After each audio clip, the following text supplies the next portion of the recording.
you know what I mean?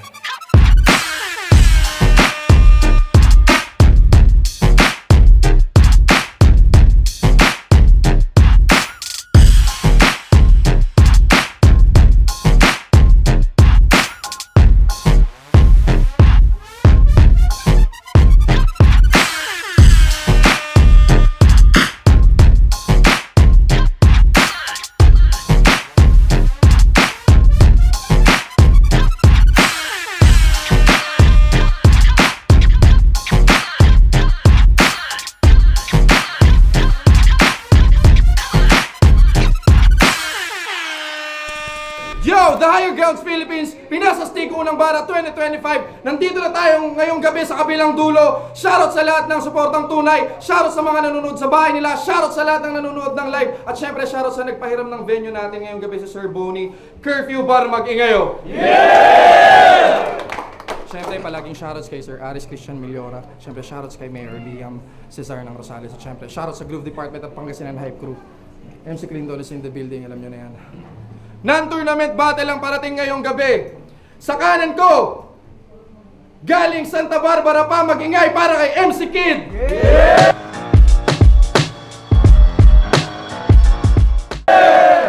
Yo, shoutout, We The One, Pangasinan Hype Crew, Clinton, MC Heart, Sarap Styling, Drix, yeah.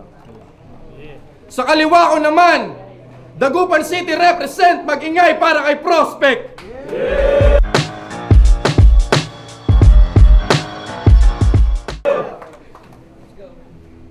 Panalo ng coin toss si Prospect.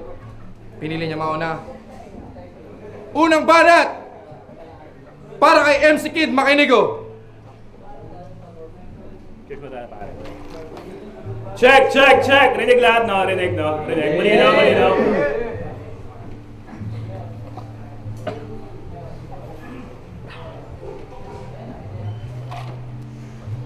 Ang tagal kong hindi bumatel. Di ko na maalala kung kailan yung huli. Tapos pinambungad sa akin si Prospect. Sagot ko kay Rich Flow, sige, mukhang muli mong sinusubukan sa patalasan ng talastasan tong buwang. Nakalimutan mo ba ang mas delikado ang kutsilyo kapag kinakalawang? Oo, ito'y aking pagpagkalawang. Kaya niya ako tiniktikan. Ito'y aking pagkalawang, kaya niya ako tiniktikan. Kaya chinek ko mga laban mo kasi balita ko, uhaw na uhaw daw yan. Nang mapanood ko, tangina doon ko napag-alaman na kaya naman pala uhaw na uhaw kasi yung mga battle niya walang laman. Ano ba yan? Kung ano-ano lang kasi pinagsasasabi neto. Tapos feeling magaling. Pero yung mga sulatan parang Zerep at Melcrise nung bypass kasi walang dating. Di ba? Kasi tingin mo, napakatagal mo na sa eksena. Pero hindi pa rin napakatagal mo na sa eksena pero di pa rin nag-i-improve yung skills mo. Ang swerte mo naman sa lagay mong yan, babayaran ka pa ni Rich Flow. Dagdag gastusin ng puta. Pare, kung ako sa'yo, dapat bumili ka na lang ng suklay. Doon, mas maiintindihan pa kita, pre. Kasi parehas lang naman kayong gastusin nung kalbo, pero wala namang silbi.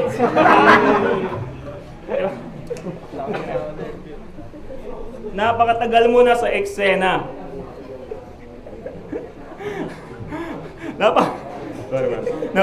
Napakatagal mo na sa eksena. Pero yung pangalan mo kahit dito sa Dagupan hindi pa rin nagmamarka. Baka senyales yan na Prospect dapat tumigil ka na. Huwag mo tong mamasamain. Ito'y payo para hindi na ulit masayang yung isang dekada ng buhay mo, brother. Hindi porket kasi marunong ka magsulat dapat ka na agad maging battle rapper. Pero alam ko, hindi ka makikinig sa akin dahil kalaban mo ako. Kahit gaano pa kaganda yung pagpapaliwanag. Alam niyo ba kung bakit? Bakit? Kasi itong battle rap ngayon dito sa Pangasinan ay meron ng malaking bayad. Kung walang TF dito, tingin mo 100% babattle ka ba? Sagot. O, di ba? Babattle ka ba? O kung talagang oo yung sagot mo, manalo matalo, wag tayo kumuha ng TF natin dalawa. Ano? O, di ba? Kita nyo yung pagkakaiba? Ako, matagal man mawala, pero yung lupet, madali lang mabalik. Ikaw, nagrarap ka lang kasi kailangan mo ng pantawid at yun ang katotohanang masakit. Time. Yo, unang banat para kay Prospect, makinig oh! Yo, game. Isang mabuting pabati para sa lahat. Ito'y sinadya ko ngayon na hindi makalimot, ginawa kong aral ang bawat ganap na dumaan. Ang aking ibig sabihin ay kahit kinapos man ako ng bala sa unang salang, hindi na sa akin importante yan. Bakat ako'y nandito lamang uli para magpagpaglaman ng kalawang sa dala kong pangalan. Tila manggagamot ng makalumang panahon na nagmula pa sa kabilang bayan. Ako'y napaapoy lamang ulit ng kandila para magpaliwanag sa malaliman na kahulugan ng aking sulat. Oo mismo, tila nagbalik ang aking taimtim na gutom sa laro na parang mananampalataya. Masterless, independent, ika nga. Tulumi niya talagang sagad, walang patawad. Halangang kaluluwa na parang sarili natin na mambabatas. O di kaya malaro ni Insay ko, nagamit Dodachi sword lamang, subalit ito ay bagong talas. Which it means ako'y nandito lamang uli para magpagpag ng kalawang. Magpagpag lang ng kalawang. Kaya nga, I'm still dropping a lesson on time. Tila 360 flip mute lamang Tony Hawks. Pen game ko ay mag-iiwan ng marga na parang new tricks lamang to sa skate park. Oo, baka mat may gas-gas, subalit may dugong pinanggalingan. Which it means hindi lang to basta pang heel flip, kick flip, drop in na galaw na ipapakita. Kundi ito ay automatic na deadline tricks, mala daredevil, kailangan ko pa magpasugat para ma-apply sa actual ang pagiging halimaw ko sa sulat. Oh, protect your neck. Sounds like an old school na masterpiece, daig pa yung clan ng Wu-Tang. Bagamat hindi microphone kundi butcher knife na bagong talas ang aking tangan. Ito ay slasher team with the dark coat tag na ghost face killer kasi nga trippy balya ng buto. Shot glass binabasag. Hindi lang to basta pang tagay na tama kundi malawidya dinaig pa sa Vincent ng ghost fighter masamang espiritu o kundi kaya mala evil black dragon spirit ang aking tinatawag. Oo, kaya nga wala nang paligoy-ligoy pa. Monsters come into a many form, into a live act. Ito'y linyang Panteng Cloverfield Lane po sa duelo. Maladantes Inferno ipaparanas. Irerekta to sa kalaliman, paliliguan sa apoy ng dagat-dagatan. Kaya katapusan agad para sa iyo ang aking paentrang naiisipan.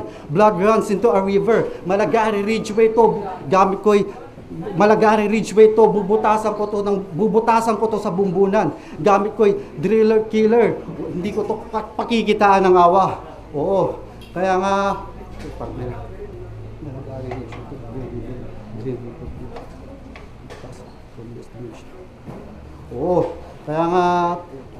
Malagari Ridgeway to, bubutasan ko to ng bumbunan gamit ay cordless demolition hammer driller.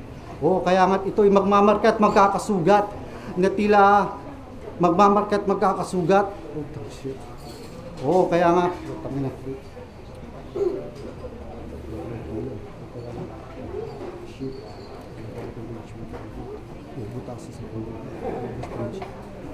kaya katapusan agad para sa iyo ang aking paentrang naiisipan. Malagari Ridgeway to na Green River killer, walang awa ko tong bubutasan sa bumbunan. Gamit ko ay cordless demolition hammer driller. Walang imposible para sa bagay na kagustuhan. Tipong taglay ko yung kapangyarihan at galit ng kabundukan, kaya't walang imposible kapag sinabi kong kaya kong ipag-combine ng kanyang naaagnas sa katawan at bagong bungkal na lupa. Oo, kaya nga't ito'y magmamarka at magkakasugat na parang nakipunit ng sedula sa panahon ng katipunan. Oo, makaluma, subalit may kasaysayan na iniwan. Ito'y mala Bonifacius execution, pagpipira-pirasuhin ko ang kanyang katawan hanggat isa ito'y hindi na mahagilap. O di kaya wala ng censored style pa na kailangan. Subalit tunog pang 44 days of hell lamang na parang binaboy ng Yakuza. Gagamitin ko sa iyo lahat ng mga bagay na may talas na pwede kong itarak hanggang maubusan na lamang to ng dugo. Parang tortured scene ni Jungo Furuta. Oo, noon pa yan na balita. Subalit ramdam pa rin ang aking init sa laro magpahanggang sa ngayon. Hindi magpigilan ng enerhiya. Parang pagtaas ng gasolina. Oh, never grow old, never been died. Sa laro, it's nice to be a classic. Talas ng aking panulat, dinaig pa yung talas ng pangil ng Gothic vampire sa Fright Night. Kaya like that prospect, pag nagpakilala, ang malalos boy kasang tikas. Sleep all day, party all night, pay to get in, pray to get out. Wala man akong ginamit na illegal white, pero sagad ang aking sulat. Malala ang beer to na Dark Prince ng Detroit, then nakiteam up sa physically fit psycho na mala Dennis Rodman. Oo. Kaya nga aking panapos, ito hindi mo mahuhulaan. Ito hospital electrocardiogram. Ganyan ako magpakaba ng kalaban. Tipong napa-admit ng walang paunang bayad. Ako yung tipong manggagamot na mukhang gahaman. O mismo, lifeline hugutin sa saksakan. Malasan Goku to pagkat mabubuo ang kanyang pamilya habang siya naman ang para sa kanila picture perfect kasi siya naman ang magpapaalam sa kanyang pamilya. Time. Yo, pangalawang banat para kay MC Kid, makinigo! Pare, kanina si Goku ko Ngayon, tapos Vincent bigla. Ano ba talaga? Naguguluhan kami. Tsaka sabi pa niya, di niya daw ako papakitaan ng awa. Oo, dun, yun, nagets. Kasi ang pinakita mo, pangit. Di ba? Tol, ano bang pinagsasabi mo? May sarili ka bang basihan ng rap? Ha? Hindi porket mahaba yung rounds mo, wala namang suntok, useless pare. Narinig mo yung mga tao sa rounds mo nag-react. Tas sa'yo, wala. Di ba? Mag-isa ka lang dito. Mag-isa ka lang. Okay ka lang? Tsaka sabi niya kanina, na keso, bukal na pananampalataya. Ba't dito ka magdadasal, pare, Barto? Di ba? Sablay no? Tangina, sablay ka sa buhay yung mga desisyon mo mali. Kaya hanggang dyan ka na lang siguro, tingin ko. Inaasahan ko magaling ka. Pero dahil hindi, para kamin yung round 1 no? Okay na yun. Okay, round 2 game. Okay, round 2 game. Round 2. Yo. Kung ano-ano pinagsasasabihin, no? Pero sa totoo lang, di naman kami magkakilala talaga. Tipong, pepersonalin ka ng taong di mo personal na kilala. Tapos, yung mga sulat mo, tangina, pansarili talaga. Puro yabang lang, prospect. Puro hangin. Magaan. Dapat, ang pangalan mo, Kropek.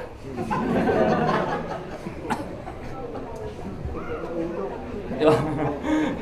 Yung mga invento mong dala, di ka panipaniwala. Halatadong sulat baguhan. Kaya ang matalo ka dito ay parang mataong kalsada kasi maraming paraan.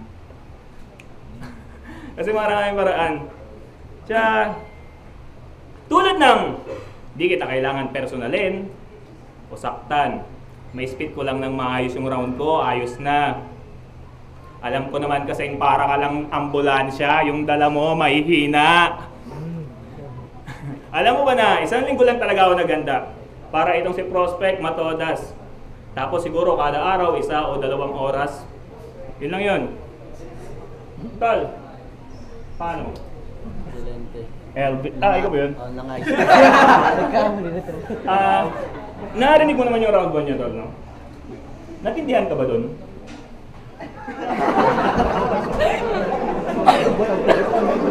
Ikaw? Ayos ba sa'yo yung round 1 niya? Naintindihan mo naman? Oo. O, diba narinig mo? Parang galing siya sa bunganga mo kasi ang pangit ng lumalabas sa bibig mo.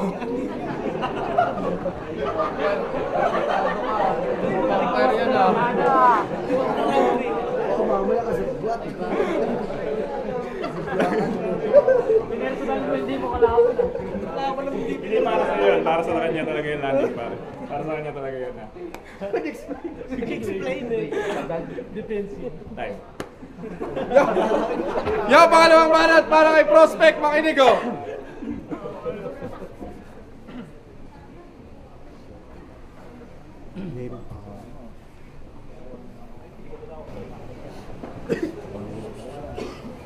Game. Napakahirap magseryoso, lalo't madalas ginagawang biro lamang ng ilan. Ang mga ideyang pinaghirapan at pinagpuyatan para lamang hulmain ko ang aking bakal at gawing bala sa aktwal na digmaan. Pero as a battle MC, positive thinking lamang, exit tayo sa drama. Aking ibig sabihin, ito'y tila ganap na shootout ni Bruce Lee sa Game of Death. Ika nga, parang may ligaw na bala, kaya tamaan na ang tatamaan. One took the cross, the other took the gun, one man down. Maaring humingi man ako ng tawad, subalit di ko muna ginawa yan. Sapagat kadiliman ngayon ay siyang mangingibabaw. Sound trip ko ay parang si Chris Cornell. Sound guard din kasi black hole sound kung magsalarawan. O di kaya mala unsolved case drama na parang murder scene ni Lucilla. MC Kid, sa ganitong uri ng senaryo kita malinis na maiihalin tulad mismo sapagkat malayo ang mararating mo sa ating laban. Aking ibig sabihin, lahat ng parte ng kanyang katawan, mapa-internal organ ay aking dudukutin, itatapon, ikakalat. Tila na biktima na lamang ito ng experimental, doktor ng mad science. O di kaya dinaig pa yung malameteor shower sapagat nakakamangha, hindi mapigilan ang pag-agos ng kanyang dugo na parang tubig sa sapa. Oo, hindi mahuhulaan. Saan parte pupulutin ng iyong kamag-anakan? Mga labi mong pinagpira-piraso ko lang at iniwan sa kung saan na parang gamit na karna. Ganyan ako mang chop-chop. Mga plano hindi mahuhulaan. Ganyan ako mag chop-chop. Mga plano hindi mahuhulaan. Back to the Future meets The Scream na para bang ako yung killer sa time cut. Oo, pakat battle stage ay nagmistulang parang San Juanico Bridge lamang. Ito ay atang, sapagat matingkad na kulay ng kanyang dugo mangingibabaw para lamang tumibay ang aking tulay na lalakaran sa larangan. Oo, mismo. Kaya nga't hindi kita maaring ipagsawalang bahala. Kahit alam ko na hype lang sa audience sa iyong inaasahan. Sablay ito sa talagang dikdikan ng mga bara. Sablay ito sa mga dikdikan ng mga bara.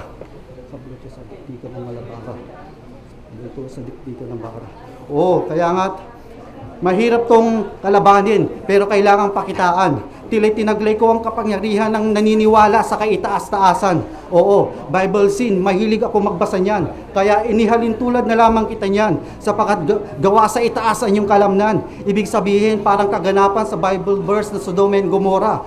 Parang pinaulanan ng baulalakaw, sapagat mawawala na lamang to sa battle scene na biglaan. Yo, huling balat para kay MC Kid, makinig oh! So yun, parang pinaulan ng tao ng bowl lalakaw. Ano yung bowl? Bowl lalakaw eh, no? Tol, nung round mo umalis yung mga tao. Oo, hindi ka naiya. Daming nawala, oh. Inang yan.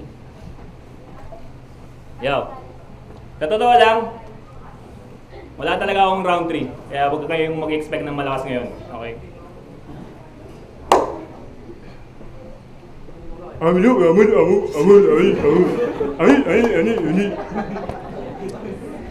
The best. Wala ba iba? Ganun pa rin yung round 3 mo. Uuwi na yan. Uuwi na sila, talaga. Hindi, tol. Ito, si Prospect. Tol, freestyle na to. Ito, si Prospect, pare matagal ko nang kilala. Matagal ko nang nakikita. Campo Days. Pero yung pangalan mo talaga, hindi ko maalala. Kasi, magkakabatch tayo alam ko. Matagal na, gano'n, tropa kami. Ay, hindi tayo tropa doon. Pala. Ano lang, hindi ka lang talaga, unknown ka kasi, yun nga. Hindi ka masyadong magaling. Kwento, tol, wala talaga ako ron. Tol, yung baso, pag wala nang laman, bitawan mo. Tulad ko, ayun o. Wala na. Yelo na lang yan o. Nagtitibig ka talaga. Bigay mo na kasi yung TF para may pang-alak na siya. Diba? Naka-bulls ka pa. Mukha ka namang kangaroo. Katropa mo yung tropa ko si Out. Kamukha mo yung tropa ko si Out kasi. Magkakit kayo ba? Kamukha mo, promise. Tropa ko yan ha. Kamukha mo. Baka pwede tropa tayo. Sorry. Prospect. Ano pangalan mo pala? Propek. Tol, pag magra-rap ka para sa iba din, ha? Isipin mo sila. Hindi yung sarili mo lang iniintindi mo. Baliw ka ba? Tol, hindi lahat ng sulat, kailangan ikaw lang makakaintindi. Kung gusto mong manalo sa judge, dapat intindihin mo rin sila, pre. Yung mga sulat mo, ako mismo kalaban mo, tangina, di ko naiintindihan. Sa totoo lang. No? Siguro, in English mo ka ako. Hindi naman ako masyadong magaling dyan. Di ba? Tol, minsan, paano ba? Sir Deo. Judge ka pala. Buti naman. Mapapanood ko yan eh. Mapapanood ko yan, magaling yan. Sama mo to sa LGBT. Pwede. Tol, mukha kang rainbow. Rainbow na yung walang kulay. Alam mo yung mga kulay gray? Ganun pag itsura pag mamamatay. Sa'yo, na-realize ko, hindi ako mayayari. Pero dun sa boss ko, dahil may pasok ako, yari na talaga.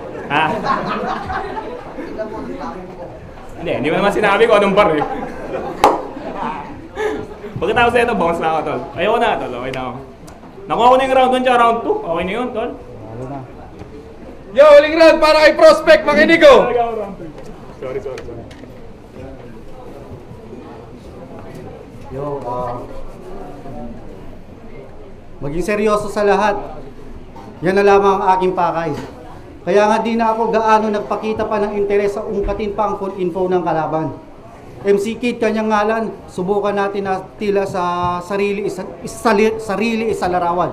Gaya lamang ng magtatanda to sa akin balang araw. Parang NPA o di kaya Sparrow unit na binayaran. Ibig sabihin, sulat sa aking sobre ang may lakip na bala. Bagay na binayaran. Makukuha ang kagustuhan, subalit gawin ang plano ko na tila labag sa kalooban. Ang tila dala-dala ko ang kasabihan ng pamilya na sa laban walang dapat urungan. Tanga ng tapang na mala Florencio Dino ng komando, pang public enemy number 1 ng Caloocan. Public enemy. Yan ang kagustuhan. Kaya lahat ng mga bagay na kagustuhan ay kailangan ko ng tutukan. Ang bigyan to ng takot sa laro na parang batang nanood ng Japanese horror at 12 midnight. Kaya you won't believe how it end, pero oras na para magpaalam. Mala Bill Russell tone at still bleeding green, pero hindi siya alamat. But you'll still see the ring, which it means balon sa lalim ang aking sulat. Na parang TV appearance ni Sadako sa bawat lines, automatic may napa-freeze jaw drop. Oh, tipo freeze jaw drop. Yan. Oh, sige, ganito. Bigyan na lamang natin to ng laban. Sabayan sa kanyang kinasanayan. Tipong freestyle na lamang, sige, bigyan natin to. Kumbaga, mahilig manglait itong taong mukhang kamuteng to. MC siya, pero wala MC siya, pero hindi gaanong kabigatan ng mga dala. Para tong huwad na propeta, kumbaga sinusunod niya lamang ang mga nasusulat na dapat na galawan. Oo, tangina mo. Hindi dapat ako magmumura. Pero sa pangit na ginawa ng Diyos, nakita ko yun sa'yo, kaya tumihingi na ako ng tawad kasi namura pa kita, tangina mo.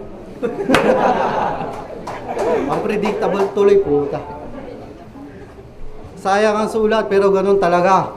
Kailangan pa rin natin paypayan ng uling para mag-apoy, para lamang may mapasok kung sino man magkamaling humawak.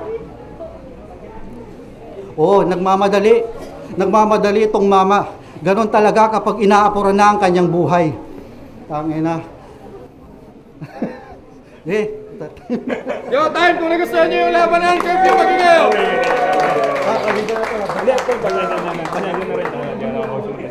Grabe yung laban na yun. Prospect.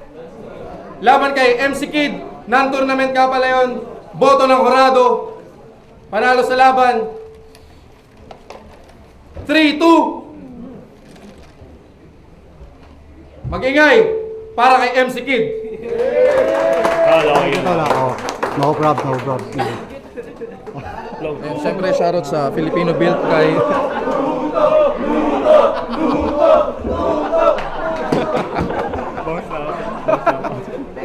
Yo, shoutout kay Mac Jillian Flores, Makaraag, tangina. We the ones, pare. Maraming salamat palagi. Pangasinan Hype Crew once again. Representing family, MC Harsh, Drix. Yan. Clinton, DJ Clinton, DJ Clinton. Shoutout sa kalabang ko, puta. Tol, Ang thank lakas you. ng kapangyarihan niya. Yan, shoutouts kay Boss Ruel Takadana para sa Filipino Build. Judges tayo. Yung MC Outcast nga pala, Rep and PHC, Group Department, syempre OVP. Binoto ko isa ako sa mga bumoto kay MC Kid. Siguro dahil yung flavor nung material niya, mas nagustuhan ko kasi okay yung format na written ni Prospect. Okay sana yun kung hindi siya nag-i-stutter. Pero yun nga, in between rounds sa bawat linya na meron siyang nabibitawang stutter, same as MC Kid na nag-choke din siya, nag-i-stutter din. Pero ang para sa akin lang kasi yung mga binanggit ni MC Kid is direkta dun sa kalaban niya, which is parang yung batayan ko dun sa naging sulat ni Prospect. Maganda siya sa pagkakakonstruct, pero yun nga lang parang magiging generic yun kapag hindi tatama dun sa kalaban mo. Kasi battle rap to eh. Siguro kung yung kalaban niya is mag-show up lang ng mag-showcase lang ng sarili niyang talent or ipapakita niya lang kung paano siya magsulat. Kung parehas na ganun yung sulat nila, siguro mas iboboto ko si Prospect. Pero this is battle rap. Kumbaga kailangan dapat direkta sa kalaban yung mga ibabato mong linya. So ayun, pero binoto ko round 1 kay MC Kid, round 2 kay MC Kid. Yung round 3 binigay ko kay Prospect. Kasi yung sa round 2 medyo nagkadikit lang sila. Pwedeng makuha sana yun ni Prospect, kaso nga lang medyo nahabaan ako dun sa stutter tsaka choke niya na inulit-ulit niya. So malaking bawas. So maganda sanang ibigay yun kay Prospect kung hindi siya nag-choke. Pero props pa rin sa dalawa, parehas magaling. Thumbs up. Dream, shoutout sa Motos, Bargain, FRBL, VRC syempre, bara-bara. Binoto ko si Prospect. Yung round 1 malinaw yun kay MC Kid, mas direkta yung sulat niya. Tapos round 2 parang nabitin ako kaya mas binigay ko yung kay Prospect. Tapos round 3 yun, dun talaga, napakahirap talaga pumili kung sa totoo lang. Kaso yun, kailangan din talaga may manalo. Binoto ko si Prospect. Feel ko, mas na-speak niya yung sulat niya Mas pinili ko yung sulat niya kahit generic kaysa sa freestyle yun. Prospect. Yo, what's up? Sir Deo at BRC at syempre shoutout din sa The Higher Ground. Yun, ang binoto ko dito ay si Prospect kasi kita natin yung sulat. Kung babasehan natin yung writtens dun sa round 1, 2, tsaka 3, meron talagang maibubugay yung sulat niya. Bagamat medyo mahaba yung sa round 1. Kaya doon natin nakita yung ability niya doon sa pagsusulat. Then about naman props pa rin kay MC Kid kasi meron siyang tinatawag na freestyle ability. Kaya lang ako kasi syempre battle to, a cappella. Kailangan niya talagang kailangan niya talaga dun sa writing skills niya dun. Pero kung nakapaghanda siya, I think bibigay ko sa kanya lahat yung rounds na yon. Pero para sa akin dito pinagbasihan ko talaga dito yung sulat para sa battle na to. Yun. Ang panalo dito ay para sa akin si Prospect. Yun lang. Maraming salamat. Yo, ako nga pala si Greater Dan. Ang boto ko dito round 1 and 2 is kay MC Kid dahil nakuha niya na sa akin yung sa round 1 pwede pa sanang maging kay Prospect yun kung yung round 1 niya mas na-perform niya ng mas maayos kaso may mga stumble siya doon kaya binigay ko yun kay MC Kid. Din sa round 2 ganun pa rin kung ibabasa siya sa performance mas tumatama dahil best pang battle format yung atake ni MC Kid. At sa round 3 binigay ko yun kay Prospect dahil round ni MC Kid nag-freestyle na lang siya doon. Kaya nanaig yung written para sa akin ni Prospect. Kaya 1 in 2, MC Kid, round 3, Prospect. Boto ko MC Kid. Yo, ex-yan nga pala ng Bataan Rap Conquer tsaka ng Maribeles Hip Hop Production. Ulto na yun sila, ako yung pinakauling bumoto. 2 kay Prospect, 2 kay MC Kid. Binigay ko yung boto kay MC Kid, round 1 tsaka round 2. Maganda rin sana yung sulat ni Prospect eh. Pero para sa akin, di siya naka-battle wise. Kulang siya sa body language. Siguro ang mapapractice niya lang na maayos yun. Yung body language yung talagang babatilin mo yung kalaban. Kasi parang ini-spit niya lang, yun yung nakita akong kulang sa kanya eh. Tsaka starter pa, tsaka haba ng oras niya. Pero maganda yung sulat niya sana, sayang. Di niya lang gano'n na-practice yung talagang battle talaga. Iba kasi yun eh. Pag battle rap kasi, hindi lang basta ini-spit mo yung sulat mo eh. Pinay-perform mo talaga siya, tapos dinideliver ng maayos. Kaya para sa akin, mas naka-battle wise si MC Kid ng 1 and 2. Freestyle siya sa round 3, pero maganda pa rin. Dala niya pa yung crowd na nakuha niya. Yun lang napansin ko ay Prospect, sayang. Pero sa tingin ko, pag napag-aralan niya pang maigi yun, malayo pa yung tatakbuhin ng karir niya rito sa battle rap. Kaya ex dyan, binoto ko si MC Kid.